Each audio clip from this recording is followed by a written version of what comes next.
Hello students, आज हमारा introduction of accounting का लेक्चर 4। प्रीवियस लेक्चर्स में हमने एसेट्स और टाइप ऑफ एसेट्स को कवर किया था। आज लेक्चर 4 में हम लोग अपनी liabilities and types of liabilities को कवर करने वाले हैं। तो आज का जो हमारा लेक्चर 4 है, कौन सा टॉपिक पर है? लायबिलिटीज पर है। लायबिलिटीज मतलब हमारी फ्यूचर ऑब्लिगेशंस जो हमें फ्यूचर में फिक्स टाइम पीरियड में फुलफिल करनी है। हम उनके लिए क्या वर्ड यूज करते हैं? लायबिलिटीज। मैंने बैंक से लोन लिया, मुझे बैंक को वापस रीपे भी तो करना है। मैंने अपने सप्लायर से गुड्स परचेज करी क्रेडिट में, तो मुझे अपने सप्लायर्स को इन फ्यूचर पे भी करना है।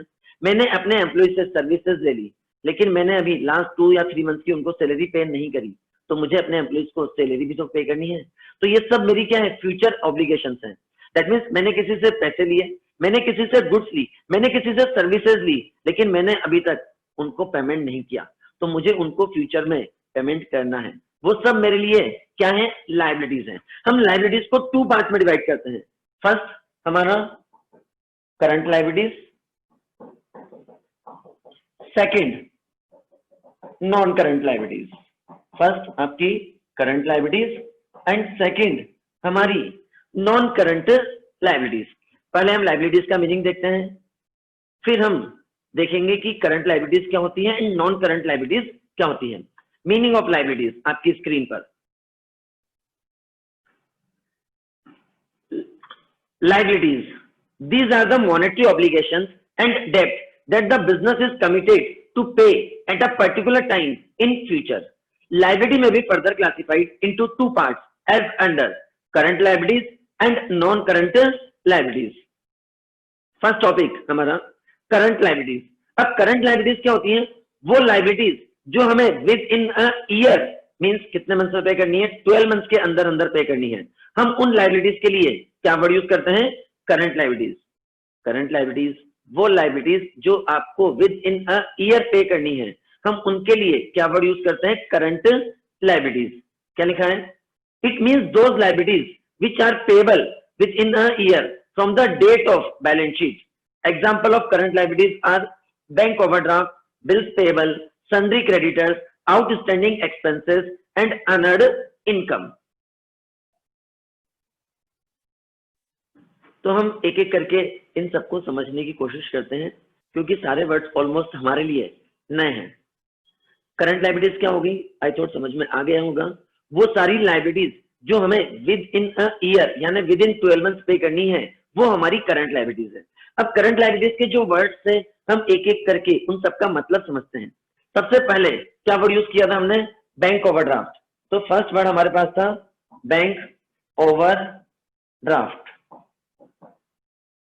बैंक ओवरड्राफ्ट हम यूज करते हैं नेगेटिव बैंक बैलेंस के लिए। किसके लिए?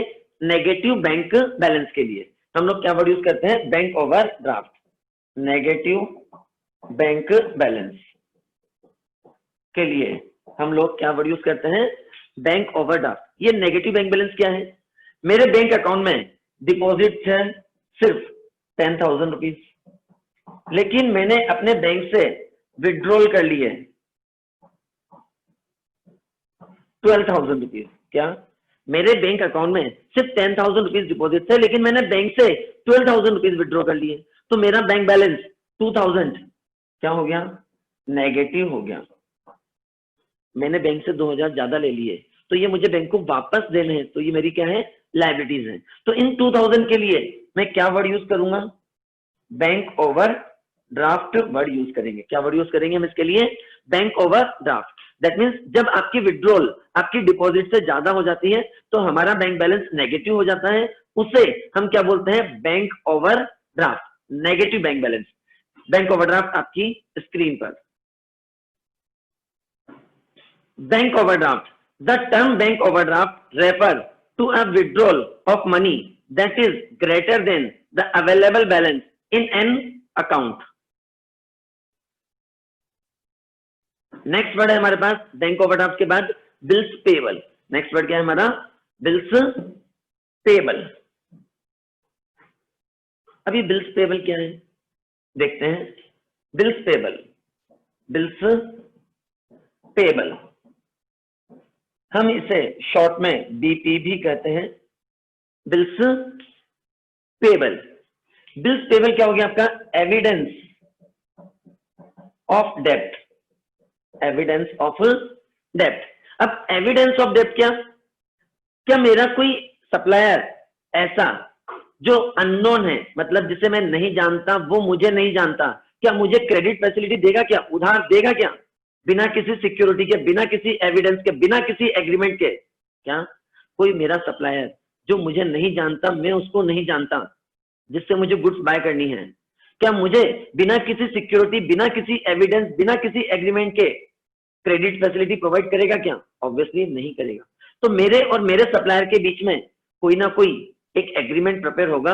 वो एग्रीमेंट एविडेंस होगा डेप्ट का। डेप्ट का मतलब मैंने उससे गुड्स बोरो करी है क्रेडिट में, और मुझे फिक्स पीरियड में अपने सप्लायर्स को वो अमाउंट पे करना है जो उस एग्रीमेंट के अंदर मेंशन है। तो हम उस एग्रीमेंट के लिए क्या वर्ड यूज करेंगे? बिल्स पेबल वर्ड यूज करेंगे। क्या वर्ड यूज करेंगे? बिल्स पेबल वर्ड यूज करते हैं। तो बिल्स पेबल का मतलब क्या हो गया? एविडेंस ऑफ डेप्ट। क्या हो गया? एविडेंस ऑफ डेप्ट, कि मैंने अपने सप्लायर से जो गुड्स परचेज करी, मेरे और मेरे सप्लायर के बीच में एक एग्रीमेंट प्रिपेयर हो गया लीगल। उस एग्रीमेंट के लिए हम क्या वर्ड यूज करेंगे? बिल्स पेबल वर्ड यूज करेंगे। बाकी इसके बारे में हमारा एक पूरा चैप्टर है बिल्स ऑफ एक्सचेंज। कौन सा चैप्टर है? Bills of exchange. वो हम लोग बाद में डिस्कस करेंगे। तो उस चैप्टर में हम प्रॉपर बिल्स पेबल की डेफिनेशन पढ़ेंगे। तो इसलिए अभी हम बिल्स पेबल की डेफिनेशन नहीं, सिर्फ शॉर्ट में इसका मतलब समझाएंगे। ओके, नेक्स्ट वर्ड हमारा होता है सन्ड्री क्रेडिटर्स। नेक्स्ट वर्ड हमारा सन्ड्री क्रेडिटर्स। Sundry creditors. अब सन्ड्री क्रेडिटर्स किसके लिए यूज करते हैं? हम उन सप्लायर्स के लिए यूज करते हैं जिनसे हमने गुड्स क्रेडिट में परचेज करी है। किसके लिए यूज करते हैं? हम उन सप्लायर्स के लिए सन्ड्री क्रेडिटर वर्ड यूज करते हैं जिनसे हमने गुड्स क्रेडिट में परचेज करी है। जिनसे हम गुड्स परचेज करते हैं, हम उनको सबको क्या बोलते हैं? सप्लायर बोलते हैं। जिससे भी आप गुड्स खरीदोगे वो सब आपके क्या हैं? सप्लायर्स हैं। लेकिन मुझे अपने सारे सप्लायर्स का नाम याद नहीं रखना। क्यों नहीं रखना?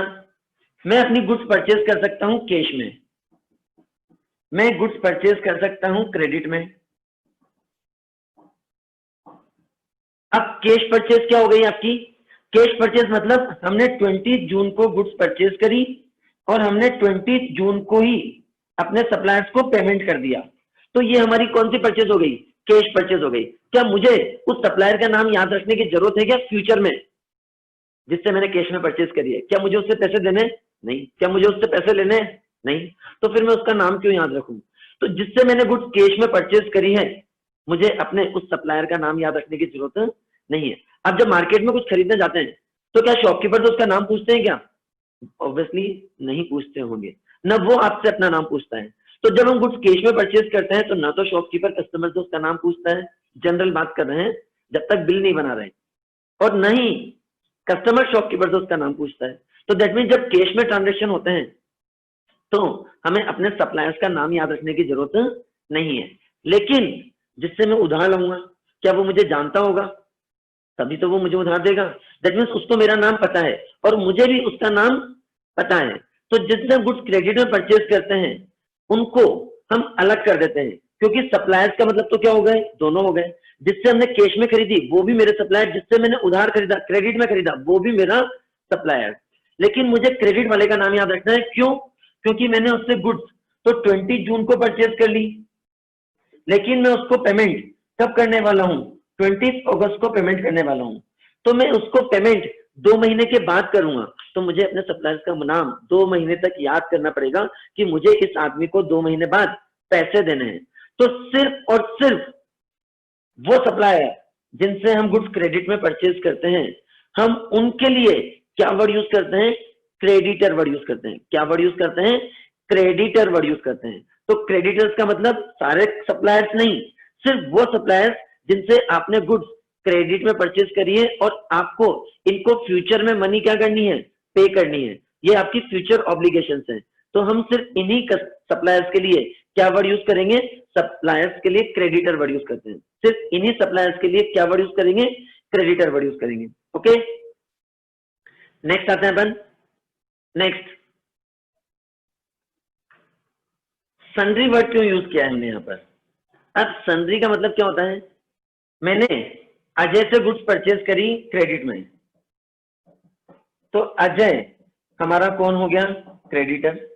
हमने विजय से गुड्स परचेज करी क्रेडिट में, तो विजय भी कौन हो गया? क्रेडिटर। हमने गोपाल से गुड्स परचेज करी क्रेडिट में, तो गोपाल भी कौन हो गया? क्रेडिटर हो गए हमारे। जब हम बैलेंस शीट बनाएंगे तो हम बैलेंस शीट में अजय, विजय, गोपाल नहीं लिखेंगे, हम क्या लिखेंगे? टोटल क्रेडिटर लिखेंगे। क्या वर्ड यूज करेंगे हम बैलेंस शीट में? Total creditor. और इस टोटल के लिए हम लोग क्या वर्ड यूज करते हैं? सन्ड्री।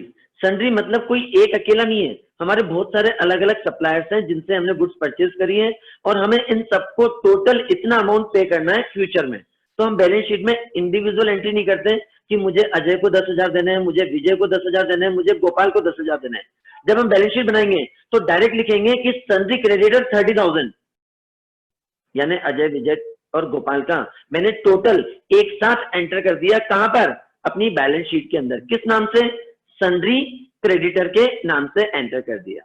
चलिए, तो सन्ड्री क्रेडिटर वो सप्लायर्स जिनसे हमने गुड्स बोरो करी है क्रेडिट में, या सर्विसेज बोरो करी है क्रेडिट में, हम उनके लिए क्या वर्ड यूज करते हैं? सन्ड्री क्रेडिटर वर्ड यूज करते हैं।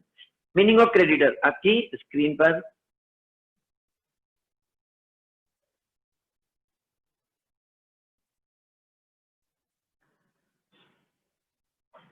Creditor.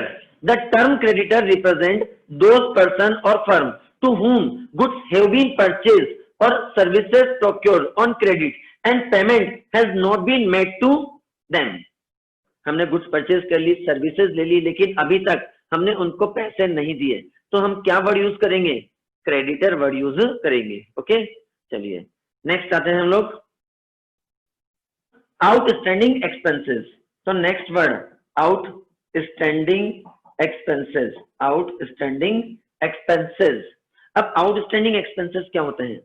आउटस्टैंडिंग एक्सपेंसेस यानी expenses due but not paid. Due but not paid.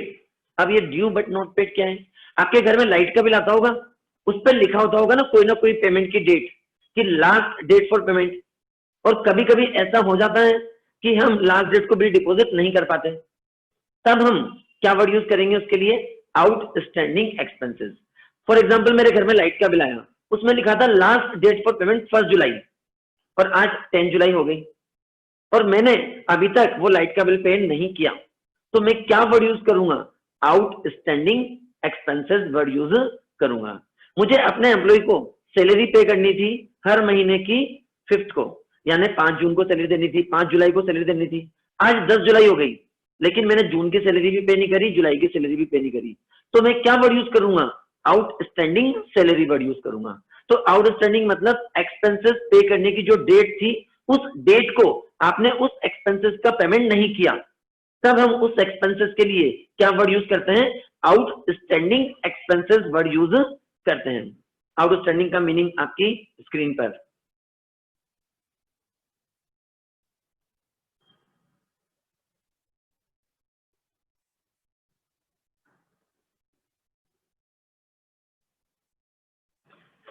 Outstanding expenses are those expenses which should have been paid during the current year but which remaining unpaid on the accounting date of business. Next और last हमारी current liabilities, honoured income. तो last हमारी current liabilities होती है honoured income होती है। That means income received in advance. इसको क्या बोलते हैं हम? Income received in advance. अब मैं इतनी देर से बोल रहा हूं future obligation, future obligation, future obligation. आपको जो फ्यूचर में किसी को पैसे देने हैं वो लायबिलिटी है, किसी को पैसे देने हैं वो लायबिलिटी है। यहां तो उल्टा हो गया, यहां तो मैंने पैसे देने की जगह पैसे ले लिए और फिर भी मेरी लायबिलिटी है। तो यहाँ पर लायबिलिटी क्या है? यहाँ पर लायबिलिटी सर्विस प्रोवाइड करना है। यहाँ पर लायबिलिटी क्या है? सर्विस प्रोवाइड करना है। आपने जिस काम के पैसे लिए हैं आपको वो काम अब करके देना पड़ेगा। तो यहाँ पर लायबिलिटीज आपकी पेमेंट करना नहीं है, आपको जिस काम के आपने पैसे लिए हैं वो सर्विस आपको क्या करनी पड़ेगी? प्रोवाइड करनी पड़ेगी। फॉर एग्जाम्पल, जब आप हॉस्पिटल में जाते हैं, मान लो मुझे कोई डिजीज हो जाती है और मैं हॉस्पिटल में एडमिट होता हूं, तो क्या डॉक्टर ऑपरेशन के बाद पैसे लेगा या ऑपरेशन के पहले पैसे लेगा? ऑब्वियसली ऑपरेशन के पहले पैसे लेगा। आप लोग हमसे पढ़ रहे हैं, क्या हम आपसे मार्च के बाद पैसे लेंगे, यानी आपके एग्जाम खत्म होने के बाद पैसे लेंगे या पहले पैसे ले लेंगे? ऑब्वियसली हम लोग पहले पैसे ले लेंगे। आप कोर्ट में जाते हैं केस के लिए, तो लॉयर आपसे फीस पहले लेगा या कोर्ट केस लड़ने के बाद लेगा? ऑब्वियसली पहले ले लेगा। तो जितने भी प्रोफेशनल लोग होते हैं जनरली वो सब लोग पहले पैसे लेते हैं फिर अपनी सर्विस प्रोवाइड करते हैं। क्यों? क्योंकि डॉक्टर यदि ऑपरेशन के बाद पैसे मांगेगा और इन केस ऑपरेशन अनसक्सेसफुल हुआ तो कोई पैसे देगा क्या उसको? कोई नहीं देगा। हम लोग आपको पूरी ईमानदारी के साथ पढ़ा रहे हैं, साल भर पढ़ाएंगे। मार्च के बाद इन केस आपका रिजल्ट खराब हो जाता है किसी भी रीजन से, आपकी परसेंटेज डाउन हो गई, आप फेल हो गए, तो क्या आप मार्च के बाद हमें फीस देंगे क्या? नहीं देने वाले हैं। कोर्ट में लॉयर केस हार जाता है तो लॉयर को फीस मिलेगी क्या? नहीं मिलेगी। तो जनरली जितने भी प्रोफेशनल लोग होते हैं काम करने से पहले, सर्विस देने से पहले क्या लेते हैं? पैसे लेते हैं। लेकिन अब उन्होंने पैसे ले लिए तो क्या डॉक्टर ऑपरेशन करने से मना कर सकता है क्या? पैसे लेने के बाद हम लोग पैसे लेने के बाद यानी फीस लेने के बाद पढ़ाने के लिए मना कर सकते हैं क्या? नहीं कर सकते। तो हमारी ऑब्लिगेशन क्या है? जिस काम के हमने पैसे लिए हैं अब हमें वो काम करके देना है आपको। तो यहाँ पर लायबिलिटी क्या है? सर्विस प्रोवाइड करना लायबिलिटी है आपकी। तो ये हमारी क्या होती है? Earned income, income received in advance. Simple सा बात, हमने पैसे ले लिए उसके बाद हम काम करेंगे, तो पैसे लेके काम करेंगे वो हमारी क्या हो गई? अर्नड इनकम हो गई। अर्नड इनकम आपकी स्क्रीन पर।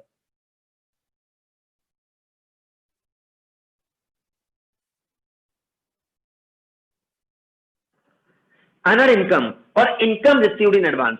If some income relating to the next year or following year has been received, it is called as income received in advance. Okay.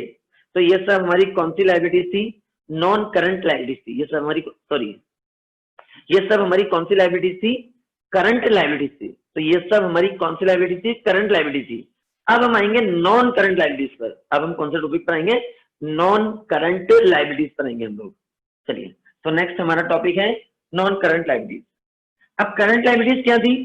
वो लाइबिलिटीज जो हमें विद इन अ ईयर यानी with in 12 months में पे करनी थी।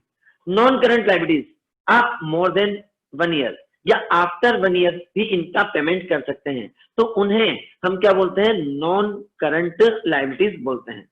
तो non current मतलब जिसको पे करने की कोई जल्दी नहीं है, 1 साल के बाद दे देना, 2 साल के बाद दे देना, 4 साल के बाद दे देना, आराम से आप इनका धीरे धीरे करके भी पेमेंट कर सकते हैं। तो उन लाइबिलिटीज के लिए हम क्या वर्ड यूज करते हैं? Non current liabilities word use करते हैं। नॉन करंट लाइबिलिटीज में ज्यादा एग्जांपल्स नहीं है हमारे पास, सिर्फ 2 ही एग्जांपल हैं। एक बैंक लोन, 11th क्लास के लिए इतना सफिशिएंट है, बाकी हम 12th क्लास में या आगे फर्दर स्टडीज करेंगे तब हम और नॉन करंट लाइबिलिटीज के बारे में डिस्कस करेंगे। बैंक लोन या मॉर्गेज लोन या लॉन्ग टर्म लोन बोलते हैं अपन इनको, long term loan. That means कोई सा भी लोन है वो आपका जनरली किस में आता है? नॉन करंट लाइबिलिटीज में आता है। मॉर्गेज का मतलब होता है कोई प्रॉपर्टी गिरवी रख के लोन लेना। तो जब हम बैंक के पास लोन लेने जा रहे हैं तो हो सकता है हमने अपना घर बैंक को गिरवी रख दिया हो सकता है हमने कोई गोल्ड, सोना, ज्वेलरी बैंक को गिरवी रख दी हो और उसके सिक्योरिटी पर बैंक ने हमें लोन दिया है, तो हम क्या वर्ड यूज करेंगे? मॉर्गेज लोन यूज करते हैं इसके लिए। कौन सी लाइबिलिटीज हो गई? Non current liabilities. Next word next होता है हमारा डिबेंचर्स।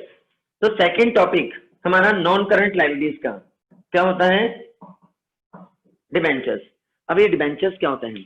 जितनी भी मल्टीनेशनल कंपनीज होती हैं सारा फंड कहां से अरेंज करती हैं बिजनेस करने के लिए? पब्लिक से अरेंज करती है। रिलायंस है, टाटा है, हिंदुस्तान लीवर है, सभी कंपनीज के पास बिजनेस करने के लिए जो फंड्स हैं वो कहां से इकट्ठा किया जाता है? पब्लिक से इकट्ठा करती हैं। तो हमारी जो कंपनीज हैं मल्टीनेशनल वो बिजनेस करने के लिए फंड कहां से लेती हैं? पब्लिक से कलेक्ट करती हैं। किससे कलेक्ट करती हैं? वो पब्लिक से कलेक्ट करती हैं। जब ये पब्लिक से बिजनेस करने के लिए फंड्स रेज करती हैं तो दो फॉर्म में रेज कर सकती हैं। फर्स्ट कैपिटल, सेकंड पब्लिक से ये लोग क्या ले सकते हैं? लोन ले सकते हैं। तो या तो ये पब्लिक से क्या लेंगे? कैपिटल, या ये पब्लिक से किस फॉर्म में पैसे लेते हैं? लोन। मैं अपना पैसा रिलायंस कंपनी को दे रहा हूं, तो क्या मेरे पास कोई ना कोई प्रूफ होना चाहिए, कोई सबूत होना चाहिए कि मैंने अपने पैसे रिलायंस को दिए, मैंने अपने पैसे टाटा कंपनी में दिए। तो क्या मेरे पास कोई ना कोई प्रूफ होना चाहिए, कोई एविडेंस होना चाहिए? ऑब्वियसली होना चाहिए। तो मेरे बीच में और कंपनी के बीच में कोई ना कोई क्या प्रिपेयर किया जाएगा? एग्रीमेंट प्रिपेयर किया जाएगा, डॉक्यूमेंट प्रिपेयर किया जाएगा, जो ये साबित करेगा कि मैंने अपने पैसे किसे दिए हैं? कंपनी को दिए। अब यदि मैंने कंपनी को बोला कि मैं कैपिटल में कंट्रीब्यूट कर रहा हूं, तो उस डॉक्यूमेंट को, यानी उस एविडेंस को, उस एग्रीमेंट को हम क्या वर्ड यूज करते हैं? शेयर्स बोलते हैं। मैंने कंपनी को बोला कि मैं आपके लोन दूंगा, मैं आपको कैपिटल में कंट्रीब्यूट नहीं करूंगा, मैं आपको क्या दूंगा? लोन। तो जो मेरे बीच में और कंपनी के बीच में एग्रीमेंट बनेगा, उस एग्रीमेंट के लिए क्या वर्ड यूज किया जाएगा? डिवेंचर्स यूज किया जाता है। तो डिवेंचर्स का मतलब बस इतना सा है कि मैंने अपना फंड, अपना पैसा किसको दिया है? मल्टीनेशनल कंपनीज को लोन के फॉर्म में दिया है। तो हम क्या वर्ड यूज करते हैं? डिवेंचर्स यूज करते हैं। जब हम कंपनी को कैपिटल की फॉर्म में मनी इन्वेस्ट करते हैं तो कंपनी आपको प्रॉफिट देती है, कंपनी आपको रिटर्न में क्या देगी? प्रॉफिट देगी। और यदि मैंने फंड्स कंपनी को लोन की फॉर्म में दिया है तो कंपनी मुझे लोन पे क्या पे करेगी? इंटरेस्ट पे कर देगी। तो हम कंपनी से जो प्रॉफिट मिलने वाला है उसके लिए वर्ड यूज करते हैं डिविडेंड। क्या वर्ड यूज करते हैं? डिविडेंड। तो डिवेंचर्स का मतलब क्या हुआ? शेयर्स का मतलब हमने साथ में सीख लिया, बाकी अभी हमें किसका मीनिंग समझना था? डिवेंचर्स का मतलब समझना था। तो डिवेंचर्स का मतलब क्या होता है? कोई भी मल्टीनेशनल कंपनीज फंड्स किससे लिया? पब्लिक से, और वो फंड किसकी फॉर्म में है? लोन की फॉर्म में है। तो जो कंपनी के बीच में और पब्लिक के बीच में एग्रीमेंट बनेगा लोन के रीपेमेंट का, पब्लिक के राइट्स का, कितना इंटरेस्ट मिलेगा, ये सारी टर्म्स एंड कंडीशन इस एग्रीमेंट में लिखी हुई होंगी। तो इस एग्रीमेंट को ही क्या बोला जाता है? डिबेंचर्स बोला जाता है। क्या बोला जाता है? डिबेंचर्स बोला जाता है। देखते हैं आपकी स्क्रीन पर डिबेंचर्स का मतलब। A debenture is a written acknowledgement of debt issued by the company under its common seal, usually secured by charge on the company assets, containing provision for payment of interest and an undertaking to repay the debt at a specific date. Capital already आप लोगों को पता है, हम लोग previous classes में discuss कर चुके हैं। It means the amount invested by the proprietor is business enterprise. Profit of business increase the capital and loss of business decrease the capital. तो ये सब हमारी क्या हो गया आज का topic, liabilities and capital. Next topic next class में कंटिन्यू करेंगे हम लोग। बाय।